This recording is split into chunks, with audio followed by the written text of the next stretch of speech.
你，你，你，你，你好，你好，你好嘛？喂喏，喂，你跟你来哩？你在我好，你今天起来吗？没有。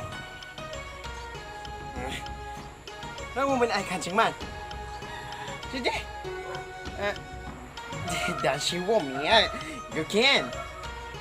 你好姐，不用担心，我会决定的。我们去吧，你先去，我去吧。喵。DJ 哦，那些人呢？我是 Jestony Clarito，说今天我们见面放手些，这年第一年级，先凭我的眼睛看起看有中国人的奥利我呢。I know you are wondering if what I'm talking about, but I want it to translate in English. I mean, hello everyone, good day ma'am, good day everyone. I am Jestony Clarito, a Bachelor of Science in Criminology student from a section hotel. And my presentation is all about the communication culture of Chinese.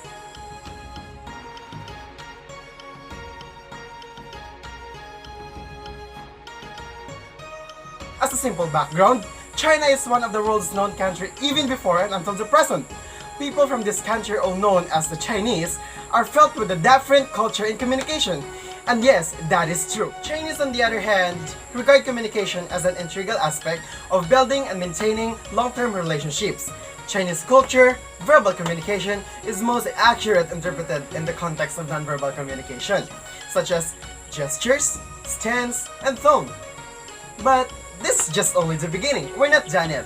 And now let's proceed to the main course of this presentation, which is the communication culture of Chinese. So let's begin with their greetings. So what are the greetings of Chinese? So one of the Chinese greetings is the handshaking. Is it one of the usual greetings that not only Chinese do, but also other countries from the world? But how is it different from us? For Chinese, handshaking must not tight. Like this, must not tight. It should be very soft or weak. Because for them, handshaking is not a way to show someone confidence or sincerity, but instead, it's just a formality that people have to go through. Okay, next one is bowing. Some people may have posed impression that Chinese people bow on daily. Well, the truth is not nowadays. Bowing only happens on very few occasions, like party, marriage, birthday, or any other kind of parties. However, bowing is not reserved only for greetings. It can also be used for a gestures of respect. With different bows used for apologies and gratitude, very formal bows are deeper, like this. If you bow 3 times traditionally, 3 times, it means you pay a very great respect to the one you bow to. And now, let us proceed to the way on how does the Chinese people greet people on their place. So first is, greet the person with the highest position first. So that is one. It's because for them, if you're going to greet the person with the highest position, that is one of the way in which you are about to respect them.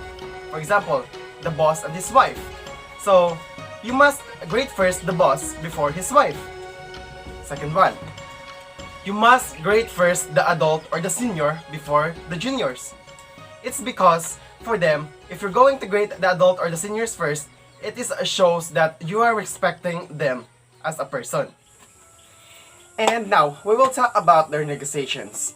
So, Chinese negotiation usually take a long time and not simple, because when you're having a negotiation with them, you usually talk with a business. And you're talking with a business, it usually take a long time. Second, you should avoid talking any political discussions. Because when you're having a negotiation with them, you are talking again with a business. So, business is a business, no other political discussion related. Third, should not frustrating when they still have no final decision. You have to wait for the good or for the better. because you are talking with a business, and you should wait because for them business is a very important thing or a pledge that you have to think and you have to talk about, and you must wait if there is a final decision. And still, we are talking about negotiation as part of the Chinese cultural communication. So, you must avoid answering in a blunt no. Do not use word no to reject someone. Chinese are very careful for the usage of strong negative statements. Because if you're going to answer them as no, you are rejecting their proposal or their offers for the business. So instead of saying no, just use alternatives like, for example, okay, I will think it later. Yes, for sure, maybe later. Okay, I will think for good, maybe later, I made decision. So instead of saying no, you must answer that kind of alternatives. We are now done with our negotiations and meetings. So we will proceed to eating. So this is the don'ts and do's of a Chinese eating. So first is, sit at the right place. If you're not the superior or if you're not the person with the highest position, you must not sit on the chair in line with the door. It's because if you're going to sit on that chair in line with the door, that means you are the superior, and if not, you are about to disrespect their culture. Second, do not stick chopstick straight up the rice bowl. That is not allowed to them. It's because that is a bad luck, and it symbolizes as death. Okay, if you're going to eat with Chinese, you must not drink by yourself alone, because that symbolizes them as disrespectful or you are a selfish. So you must have a toast with them. So if you're done with your drinks and it's empty, you must say ganbei, or in English, empty glass. Next one, always careful when asking for seconds. Always careful because it always translated to Yao Fan. So if you're going to ask for a second, you must careful, because if you don't careful for asking for a second of the food, it's still translated to, or it always translated to Yao Fan, or in English, begging for foods. And begging is a bad luck. Always say thank you if you're done, like 谢谢, 谢谢. We are now done with that, so we will proceed to the locks of Chinese. We should remember that Chinese believe in a locks, right?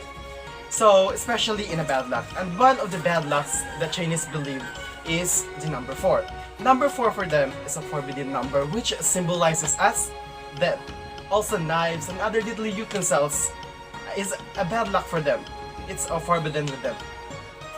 So before I end with this presentation, I want to share some words of Chinese. So number 1 is 我是 or I am. 你好 or hello. 你好吗 or how are you. 严正的 or handsome. 严有 or about. 我很好 or I'm fine. 拜托 or please. 谢我 or food. And 谢谢 or thank you. Thank you so much for spending time to watch my presentation about the communication culture of Chinese. I hope you've learned something. You've learned something about their cultural communication, and I hope you enjoy watching it. 谢谢